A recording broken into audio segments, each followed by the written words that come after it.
Right from the start, this case is a bomb waiting to go off. We got a mother, often labeled as a Karen, who has repeatedly denied the father of her children his court-ordered parenting time. That's already serious enough. But the real storm is how she handles herself when the judge steps in. What makes this case fascinating isn't just the legal back and forth.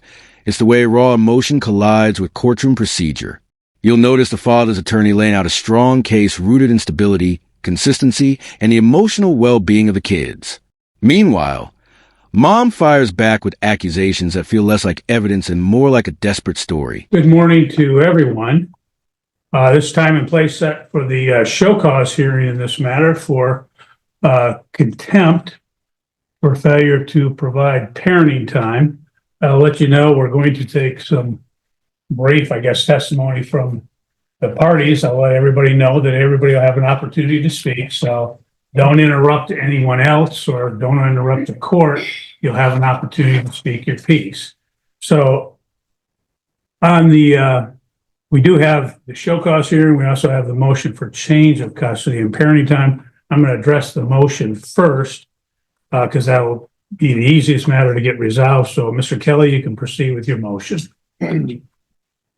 Your Honor, essentially, that motion is based primarily on the issues we've had ongoing in relation to compliance with the court order and my client getting parenting time.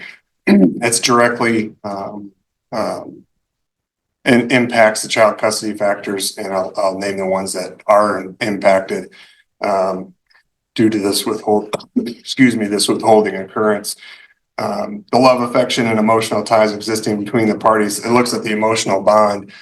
Him being prevented from seeing his kids is preventing him to continue that emotional bond and nurture that emotional bond, which he had prior to this latest withholding that has started back on December 27th. Factor B, the capacity and disposition of the parties involved to give the child love and affection that focuses on the ability to, again, parent to foster an emotional bond in the future. He's having a hard enough time in the present, again, because she's not keeping in compliance with the court order, and he's not able to see these girls to be able to have a solid relationship and foster that relationship. The length of time they've lived in a stable, satisfactory environment, I'd submit to the court, defendant's home is not stable, considering the allegations she's made that have been investigated by CPS twice, police twice, and both been denied. Nothing's come of it, which leads me also to the moral fitness of the parties involved, which ties into the same factor. We have to keep in mind, Your Honor, at the beginning of this case, he was charged with domestic violence in relation to her essentially going after him to get keys to his truck so she could get some pot and smoke it. As he's being arrested, she's telling him, "I want you to come home." He, of course, gets him on bond. He can't have any contact. Once the bond conditions get lifted, she's contacting him through text and saying, "Hey, let's meet you and the girls get together and we can go to the zoo or we can go to a park." Okay, Mr. Kelly, how does this relate to your motion? It's related to, Your Honor, again, the moral fitness involved, as well as the stable, satisfactory environment, in that she's accusing him of sexual girls. But before all this, she's wanting him to come home. She's wanting a relationship with him. She's wanting her family essentially reunified. Those two things don't jive together, Your Honor. And I would think that essentially it's a fabrication, which would go again to the moral fitness and also to the mental and physical health of the parties, Your Honor. You're making these allegations, these terrible allegations, but on the other hand, you're still wanting the same guy who's supposedly doing this stuff to come into your house. Finally, Your Honor, the unwillingness and ability to facilitate and encourage a relationship. Again, this is the fourth motion we're here this morning on, Your Honor, for him to see his girls. She doesn't follow your court orders. She withholds them for no valid reason. And she's clearly shown she's not going to facilitate a relationship between him and his kids. I think that's more than enough that gets us over the threshold of a change in circumstance or a proper cause, because these things are having a significant impact on these girls' lives in terms of having a relationship with their mother.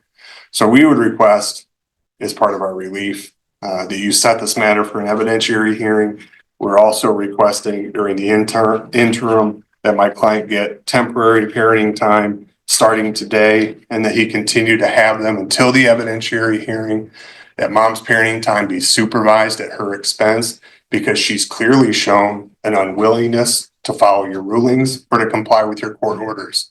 I think if you don't do that, she's going to take these kids and run, and we're going to be in a bigger mess than we are today. Okay, thank you. Ms. Couch, if you wish to speak to the motion. I had some statements, but it's just what I had submitted to the court. Okay, go ahead, tell me, and then Okay, would you like me to stand? whatever you wish. If it's more comfortable sitting, go ahead, but speak up a little. So we can- Okay, I said that his first statement was true, but the second statement that he said was false. I said I previously tried to change parenting time because of the videos the plaintiff had been watching. It was reported to Penfield's police department because plaintiff was previously residing in Penfield. I spoke to their sheriff where we looked at the videos together, and he told me that he would be conducting a search and not to address the matter to the plaintiff because he would need time to get 2 search warrants, and the investigation was never done. This is where the father's attorney builds his case, and notice how methodical it is. He ties every allegation back to the best interests of the child factors: emotional stability, moral fitness, the ability to encourage relationships with both parents. These are the cornerstones judges rely on in custody disputes. What's striking here is how he doesn't just argue about missed visits. He paints a bigger picture of instability. He points out that CPS and police investigated the mother's claims not once, but multiple times, and nothing came of it. That's huge. When agencies find no substance in repeated allegations, it undermines credibility. For the audience, here's the question. When one parent weaponizes accusations that don't stick, should the court immediately shift custody? Or does it risk punishing someone who genuinely believes they're protecting their kids? The fourth statement is false. CPS is not taking the proper steps to ensure the minor children's safety, and I did mention police involvement in the last hearing as well. The fifth statement is also false. Errors were made by the plaintiff's attorney. The sixth statement is also false. There is supposed to be a pending CPS case, and I was never told otherwise. CPS and I have spoken on numerous occasions and decided that the best course of action was therapy, which the minor children are attending at Summit Point. I do have proof of all of that as well. That's also false. I was never told that they were declining to investigate the police. Number 8. It's false. In early 2024, my mom threatened to call CPS on me because of the children's odd behavior, requesting that I get them checked by the doctor. I had the doctor examine them at their 2-year checkup, and almost 2 months later, the plaintiff was arrested for domestic violence. I originally withheld the kids because of the plaintiff's sexual preference for diapers and enemas, knowing that the plaintiff was not mentally stable enough for unsupervised visitation. The 9th statement is true. The 11th statement is false. The 12th, I'm unsure of the plaintiff's employment, but the plaintiff has stopped paying child support, and I still stay at home with my children. Number 13, I have lived at the residence that the FOC has on file since December 10th, 2024. The 14th statement, I'm unsure of the plaintiff's relationship status. I have friends and family in Michigan, and I lived in Indiana until I was 18, and most of my family resides there. Number 15, I would like the court to consider changing the current custody orders and issue no further contact between the minor children and the plaintiff. Plaintiff should be held accountable for his actions, regardless of stature or representation. Now watch the pattern here. Instead of directly answering the court's concerns, she denies nearly every point with sweeping statements. This is what's known in courtroom dynamics as blanket rebuttal, where someone insists everything said against them is false, but doesn't bring forward new, solid evidence. More importantly, her narrative keeps changing. First it's about videos, then police, then CPS, then family concerns. Each claim on its own might spark curiosity, but stacked together without corroboration, it risks looking like a web of excuses. Judges don't just listen for content, they listen for consistency. And this is where she's starting to lose ground. Let me throw this one to you, the audience. When someone denies everything, does it make them look innocent or suspicious? That's all. Okay, thank you. I don't need anything else, Mr. Kelly. What the court will do in this matter is the court has read the pleadings, obviously you're well aware of the file in this case. the court does believe that the plaintiff has met the VARCA threshold of proper cause, change of circumstances sufficient for an evidentiary hearing. So the court will schedule an evidentiary hearing in this matter. Mr. Kelly, you can proceed with your show cause hearing. Do you wish to take testimony from your client? Right. Okay, Mr. Connolly, if you step forward, we'll have you sworn in and then we'll take some testimony. And I say brief testimony, I don't need to get into. Sure. We'll keep it straight and to the point here. Have you been getting your parenting time? No, Why not? because she is refusing to let me see them. Have you attempted to get your children from this couch? Yes, Have you called the police for their assistance? yes. What happened when the police got involved? That she slammed the door in their face, denies them, and just tells them no. Have you filed motions with the court to get parenting time? Yes, Has the court awarded you make up parenting time? yes, Most recently, did the court award you parenting time in January of this year? yes, Did you attempt to go pick the children up for that make up parenting time? yes. What happened? She refused to give them to me again. Do you approximately know how many days you have missed so far as simply your overnights for parenting time? 20. Would you like the court to grant you some make up parenting time this morning? Yes. No further questions, Your Honor. Okay. Ms. Couch, do you have any questions for the plaintiff? No? This is an important turning point. The judge essentially says, "We've heard enough to schedule an evidentiary hearing." That means the court is officially recognizing there's probable cause to dig deeper. But pay attention to the tone. He's firm, but still fair. Judges don't jump straight to punishment unless the evidence is undeniable. What's also interesting is how quickly he pivots back to the contempt issue, the show cause hearing. That's where the real drama brews, because now the focus isn't on long-term custody battles. It's on whether she outright defied his previous orders. And if there's one thing that will land you in immediate trouble with a judge, it's ignoring their orders. Putnam, how do you know Mr. Connolly? He is my son. You heard him just testify that he has parenting time with your granddaughters, correct? Correct. Okay. Do you assist him in pick up and drop offs for I parenting do. time? Has there been occasions when you have gone with him to go get the girls and anything happened in regards to him actually getting the girls? Prior to December 27th, yes. After December 27th, no, she refused. Let's talk about prior to December 27th. What would happen? We would go, then we were meeting at Riverside Park and we would wait for her to show up. When she'd show up, she'd let the girls out and they would come running up to Zach and we would take them. Okay. Did something change after December 27th? She just started refusing to give the give the girls. His first visit that he was supposed to was I'm not sure, but I got a text from Athena on New Year's Day saying Okay. that she was going to refuse to give the girls. Either she would not be home, he would text her and she would not respond, or if she was there, we'd knock on the door, she'd open the door and then just say no and slam the door in our face. So we would go back to the truck and call the police for the police to come out and assist. And the police came out and assisted. That help in terms of actually getting parenting time to occur? No, she just did the same thing to the police. Just to clarify, that he talked about prior to the December 27th date, and the court had previously entered an order which provided for makeup parenting time that stated that the parenting time would, again, the makeup would occur on January 27, 2025. And the plaintiff's motion states that he did appear on that date. Did you go with him on the January 27th date? Yeah.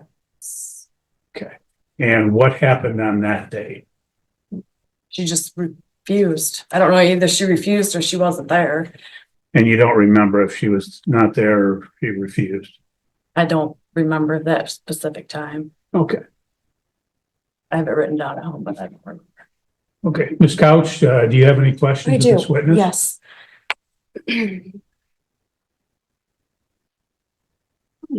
Um, at what age did Zach Conley start, wearing diapers? Notice how straightforward the father's testimony is.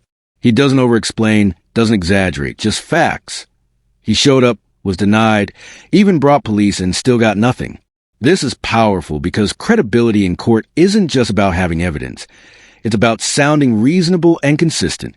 His account matches what his lawyer laid out earlier, and even the judge acknowledges it is uncontested when the mother doesn't challenge it. Here's the dramatic irony.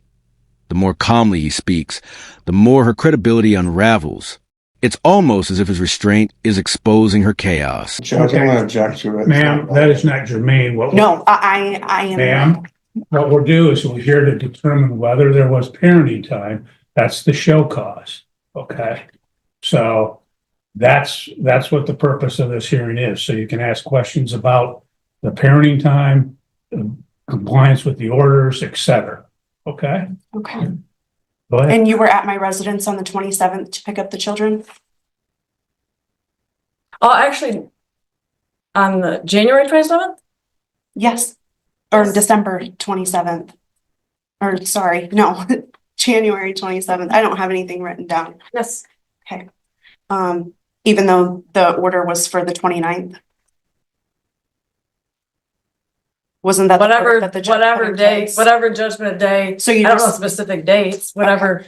and I slammed the door in your face how many times? Twice that I went by myself once because that was at an appointment And that you slammed the door in my face. I have it on video. Yes, you came alone, correct? I did that day. Okay. Yes. That was all I have. I'm sorry. Okay, Mr. Kelly, any redirect? No, Your Honor, no further questions, no further witnesses. Okay, you may step down then. Thank you. Ms. Couch, do you wish to present any testimony or witnesses? No? Okay. Check that order because there was some, Ms. Couch, you raised some issues concerning the, I think it was the order of January 27th. I want to make sure if that was the time as well for the makeup parenting time. I believe it was, but It was January 27th through February 9th. okay, that's what I thought. And I could have swore the pickup date was the 29th. I apologize. well, I want to make sure that it's correct so that there's no issue. But I was not home at the time of pickups.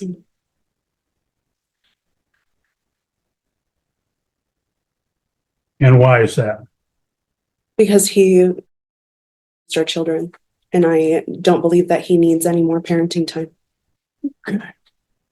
You understand that there's an order for parenting time. And if it was your children, you would be sending them with him. Yeah, I'm just asking you a question. You understand that it was parenting, that it was ordered. Didn't you deny that? Didn't you go on base and deny it after the fact?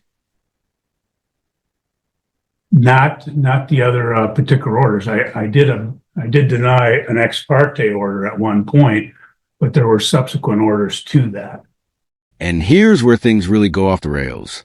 Instead of challenging the grandmother on parenting time, the mother asks, out of nowhere, about her ex wearing diapers. This is a textbook example of irrelevant and inflammatory questioning. Judges hate this because it wastes time and undermines the seriousness of the case. From a storytelling perspective, this is the moment you see her